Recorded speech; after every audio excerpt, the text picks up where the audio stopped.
बिहार समाचार में आपका स्वागत है। चलिए जानते हैं बिहार के फटाफट बड़ी खबरों को। लेकिन उससे पहले ये न्यूज़ आप किस जगह से देख रहे हैं हमें कमेंट बॉक्स में ज़रूर बताएं। डिप्टी सीएम सम्राट चौधरी ने एक कार्यक्रम के दौरान ऐलान किया है कि आने वाले समय में सुल्तानगंज रेलवे स्टेशन का नाम बदलकर इसे अजगैबीनाथ धाम किया जाएगा।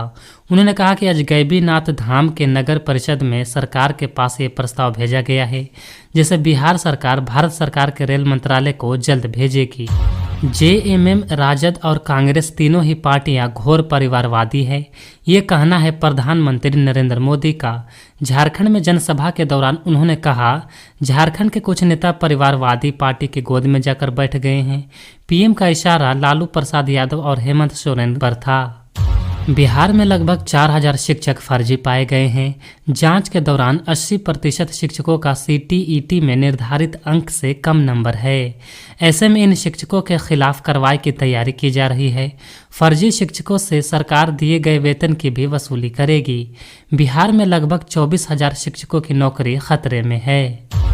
पीएम के लिए प्रस्तावित कार्यक्रमों की मंजूरी पीएमओ से मिल गई है। आगामी 13 और 15 नवंबर को प्रधानमंत्री नरेंद्र मोदी बिहार के दौरे पर रहेंगे। 13 को पीएम दरभंगा एम्स का शिलान्यास करेंगे। वहीं 15 को जमुई में भगवान बिरसा मुंडा के प्रतिमा का अनावरण करेंगे। पूर्णिया में किराए के मकान में पुलिस ने छापेमारी कर 16 साल की नाबालिग लड़की का रेस्क्यू किया है। नाबालिग छपरा की रहने वाली है। पुलिस की पूछताछ में नाबालिग ने बताया कि वो और उसके साथ एक लड़की दलाल के चंगुल में फंस गई। दलाल ने 50,000 रुपये में पूर्णिया लाकर बेच दिया। मैं वीर का बेटा हूं, लड़ते लड़ते मरना पसंद करूंगा, ना कि बलि चढ़ने का, ये कहना है राकेश रोशन का। चिराग पासवान की पार्टी लोजपा से इस्तीफा देने के बाद राकेश रोशन ने तिरहुत स्नातक निर्वाचन क्षेत्र से निर्दलीय चुनाव लड़ने का ऐलान किया है। कोटा के कोचिंग में पढ़ने गए पटना के छात्र अथर्व रंजन की मौत हो गई। छात्र सुबह नाश्ते के बाद गोली खाकर सोया था। दोपहर में उसकी मां ने जगाया तो नहीं उठा, उसके मुंह से झाग निकल रहे थे। भागलपुर में दोस्तों के साथ रसगुल्ला खाने गए एक स्टोर गार्ड की गोली मारकर हत्या कर दी गई। आपसी रंजिश में वारदात को अंजाम दिया गया। जोड़े जोड़े 5 नवंबर से नहाय खाए के साथ शुरू होने वाले लोक आस्था का महापर्व छठ पूजा से पहले गंगा घाट पर बैठे युवाओं का वीडियो सामने आया है, जिसमें सभी लोग गिटार के धुन पर छठी मैया के गीत गुनगुनाते नजर आए। सोशल मीडिया पर उनके वीडियो को अब तक 1.5 करोड़ से ज्यादा व्यूज मिल चुका है। एसडीओ अमित कुमार ने आदेश जारी कर बताया है कि यदि राशन कार्डधारी अपना आधार नंबर 31 दिसंबर तक नहीं जोड़ते हैं तो उनका राशन कार्ड अस्थायी रूप से बंद कर दिया जाएगा। आधार उपलब्ध करवाने पर ही राशन कार्ड पुनः सक्रिय होगा। इसके लिए वे अपनी नज़दीकी उचित मूल्य की दुकान, वसुधा केंद्र या eKYC PDS HP Android app का उपयोग कर सकते हैं। बिहार के मुजफ्फरपुर में एसएसपी राकेश कुमार ने देर रात सादे लिबास में थानों का निरीक्षण किया। उन्होंने फरियादी बनकर थानों में प्रवेश किया और वहां की पुलिस की कार्यशैली का निरीक्षण किया। इस दौरान उन्होंने ओडी अधिकारी से बातचीत की और यह जानने का प्रयास किया कि वे फरियादियों के साथ कैसा व्यवहार करते हैं। कुछ थानों में अधिकारी उन्हें पहचान नहीं पाए। निरीक्षण के दौरान कई थानों में लापरवाही पाई गई। बिहार में कई जिलों में हल्की ठंड ने दस्तक दे दी है। सुबह और रात के वक्त लोगों को हल्की सिहरन महसूस हो रही है। इस बीच कई जिलों की हवा खराब हो गई है। राजधानी पटना का AQI 297 पर पहुंच गया है। ये खराब श्रेणी में आता है। पटना की हवा खराब होने की वजह से लोगों को सांस लेने में दिक्कत आ रही है। बेतिया का 101, भागलपुर का 124 और बिहार शरीफ का 172 AQI दर्ज किया गया है। यह वायु गुणवत्ता मध्यम श्रेणी में आता है। छठ के मौके पर उत्तर बिहार आने वाली ट्रेनों की चाल बिगड़ गई है। ट्रेनों के घंटों विलंब परिचालन से आजिज कई यात्री बीच सफर में ही ट्रेन से उतर जा रहे हैं। रविवार को मुजफ्फरपुर जंक्शन पर भी कुछ ऐसा ही देखने को मिला। दिल्ली जयनगर विशेष ट्रेन के 18 घंटे विलंब से चलने की वजह से 2 दर्जन से अधिक यात्री मुजफ्फरपुर जंक्शन पर ही परिवार के साथ उतर गए। इसमें अधिकांश के पास दरभंगा जयनगर तक का टिकट था। बिहार के मुजफ्फरपुर में एक गांव की बीए की छात्रा को फेसबुक पर दोस्ती बहुत महंगी पड़ गई। शादी का ऑफर ठुकराया तो लड़के ने फेसबुक पर लड़की का फर्जी आईडी बनाकर ब्लैकमेल करना शुरू कर दिया। इतना ही नहीं, पीछा छोड़ने के लिए 5 लाख की रंगदारी मांगी है। छात्रा मुजफ्फरपुर के बोहचा प्रखंड के एक गाँव की रहने वाली है। छात्रा की मां के बयान पर FIR दर्ज कर पुलिस ने कार्रवाई शुरू कर दी है। बिहार के गोपालगंज में दिल्ली से पूर्वी चंपारण जा रहे 10 मजदूरों को कार ने रौंद दिया। इस घटना में 2 लोगों की मौत इलाज के लिए ले जाने के दौरान हो गई। सभी छठ महापर्व में घर जा रहे थे। मृतकों में पूर्वी चंपारण के रंजीत कुमार और वीरंजन कुमार शामिल हैं।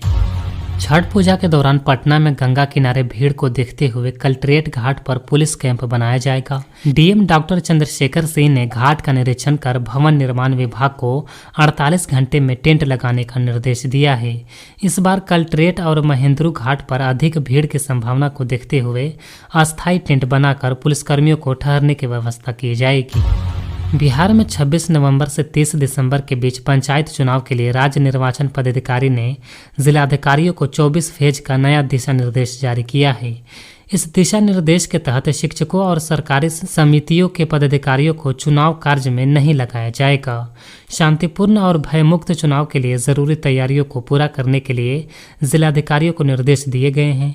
इसके अलावा मतदान कर्मियों का प्रशिक्षण जल्द पूरा करने की भी सलाह दी गई है। बिहार में जल संकट गहराता जा रहा है। अक्टूबर नवंबर में ही नदियां सूखने लगी हैं और भूजल का स्तर बहुत नीचे जा रहा है। विभागीय रिपोर्ट के अनुसार जलवायु परिवर्तन और भूजल के अत्यधिक दोहन के कारण 11 जिलों में भूजल से संबंधित समस्याएं सामने आई हैं। मुंगेर, बांका, भागलपुर, जमुई, कैमूर, गया, बक्सर, दरभंगा, अरवल, बिहार शरीफ और नवादा जैसे जिलों में जल संकट सबसे गंभीर है, जहां पिछले 5 वर्षों से लोग इस समस्या का सामना कर रहे हैं। बिहार के किशनगंज जिले के कटहलबाड़ी गांव में एक अज्ञात बीमारी फैलने से एक ही परिवार के 3 बच्चों की मौत हो चुकी है और एक अन्य बच्चे की भी मौत हो गई है। इस घटना से गांव में डर का माहौल है। स्वास्थ्य विभाग इस बीमारी के कारणों की जांच कर रहा है, लेकिन अभी तक कोई स्पष्ट कारण नहीं मिल पाया है। बिहार में छठ महापर्व और भैया दूज पर नदियों में स्नान के दौरान कई स्थानों पर डूबने की घटनाएं हुई हैं। किशनगंज, पटना, कटिहार और अन्य जिलों में डूबने से कई लोगों की जान चली गई, जबकि कुछ लोग लापता हैं, जिनकी तलाश जारी है। भागलपुर में सोमवार को नहाते समय एक युवक की डूबकर मौत हो गई। इन घटनाओं से मृतकों के घरों में शोक का माहौल है। छठ महापर्व की तैयारी अब शुरू हो चुकी है। मंगलवार को नहाय खाए के साथ ही इस महापर्व की शुरुआत हो गई है। बिहार में भी श्रद्धालु गंगा घाटों पर स्नान के लिए जमा हो रहे हैं।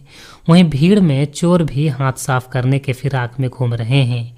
भागलपुर के सुल्तानगंज में नमामि गंगे घाट पर एक महिला चोर को लोगों ने पकड़ा, जो एक वृत्ति के गले से सोने का चैन छीनकर भाग रही थी।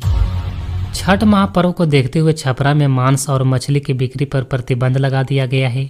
नगर आयुक्त ने आदेश जारी करते हुए कहा है कि धार्मिक स्थलों के पास या खुले में मांस और मछली की बिक्री नहीं की जाएगी। जहां भी ऐसा हो रहा है वहां से मांस और मछली को तुरंत जब्त कर कार्रवाई की जाएगी। औरंगाबाद के ओबरा थाना क्षेत्र के डिहुरी गांव के पास छठ महापर्व के लिए अपने गांव जा रहे एक परिवार की बाइक के सामने अचानक नीलगाय आ गई, जिससे पति पत्नी और बच्चा घायल हो गए। हादसे के बाद उनकी त्योहार की खुशियां फीकी पड़ गई। घायलों की स्थिति गंभीर होने पर उन्हें स्थानीय अस्पताल से हाई सेंटर रेफर कर दिया गया है। मुजफ्फरपुर जिले में इस बार सेंट्रल जेल में बंद 100 कैदी छठ का महापर्व करेंगे। इस बार पहले ही सभी तैयारियां कर ली गई हैं। महिला कैदी के बच्चों के लिए भी कपड़े खरीदे गए हैं। छठ पूजा के अवसर पर सूप दौरा की कीमत ने लोगों की टेंशन बढ़ा दी है।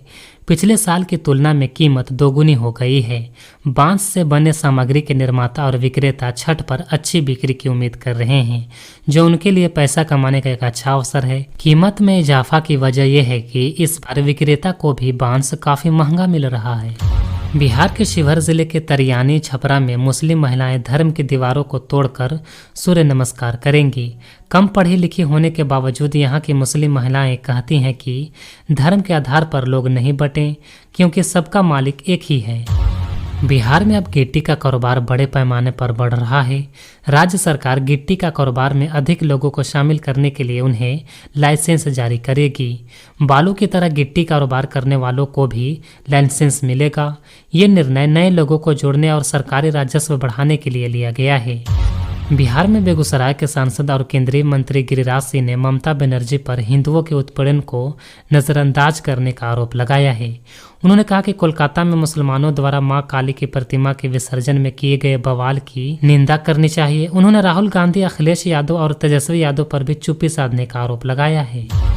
झारखंड जाने के क्रम में गया एयरपोर्ट पर उतरे प्रधानमंत्री नरेंद्र मोदी, जहां केंद्रीय मंत्री जीतनराम मांझी और एनडीए नेताओं ने स्वागत किया। इसके बाद वे झारखंड के लिए गढ़वा और रांची में चुनावी सभा को संबोधित करने के लिए निकल गए। यहां पीएम मोदी लोगों को संबोधित करने के बाद दिल्ली के लिए रवाना होंगे। बता दें कि झारखंड में 13 नवंबर को पहले चरण का चुनाव है।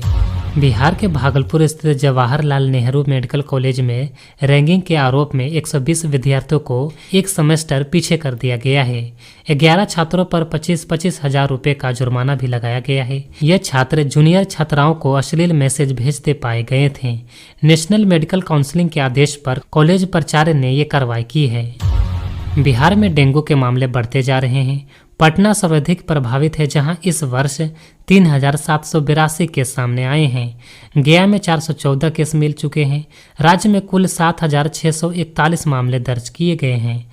स्वास्थ्य विभाग और नगर विकास विभाग के प्रयासों के बावजूद मामले कम होने के बजाय बढ़ रहे हैं। चुनाव आयोग ने त्योहारों की वजह से उपचुनाव की तारीखों में बदलाव किया है। केरल, पंजाब और उत्तर प्रदेश की 14 विधानसभा क्षेत्रों में होने वाले उपचुनाव के मतदान की तारीख को 13 नवंबर से अब 20 नवंबर कर दिया गया है। बढ़ते डिजिटल धोखाधड़ी के मामले के बीच भारतीय स्टेट बैंक ने ग्राहकों को सतर्क किया है।